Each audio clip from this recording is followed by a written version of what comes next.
96 சங்கீதம். கர்த்தருக்கு புதுப்பாட்டை பாடுங்கள், பூமியின் குடிகளே, எல்லாரும் கர்த்தரை பாடுங்கள். கர்த்தரை பாடி அவருடைய நாமத்தை ஸ்தோத்தரித்து நாளுக்கு நாள் அவருடைய இரட்சிப்பை சுவிசேஷமாய் அறிவியுங்கள். ஜாதிகளுக்குள் அவருடைய மகிமையையும் சகல ஜனங்களுக்குள்ளும் அவருடைய அதிசயங்களையும் விவரித்துச் சொல்லுங்கள். கர்த்தர் பெரியவரும் மிகவும் ஸ்தோத்திரிக்கப்படத்தக்கவருமாயிருக்கிறார். எல்லா தேவர்களிலும் பயப்படத்தக்கவர் அவரே.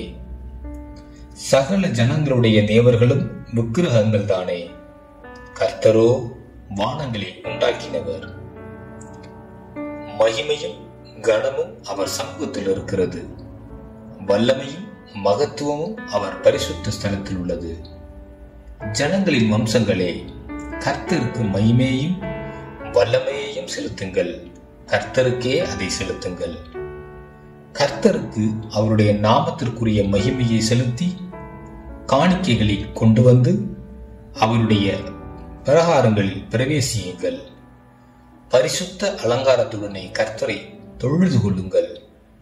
உலகத்தாரே, நீங்கள் யாவரும் அவருக்கு முன்பாக நடுங்குங்கள். கர்த்தர் ராஜரீகம் பண்ணுகிறார், ஆகையால் பூச்சக்கரம் அசையாதபடி உறுதிப்பட்டிருக்கும்.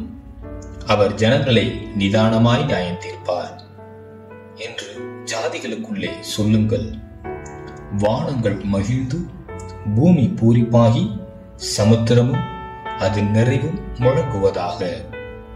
நாடும் அதிலுள்ள யாவும் களி கூறுவதாக. அப்பொழுது கர்த்தருக்கு முன்பாக காட்டு விருட்சங்கள் எல்லாம் கெம்பீரிக்கும். அவர் வருகிறார், அவர் பூமியை நியாயம் தீர்க்க வருகிறார்.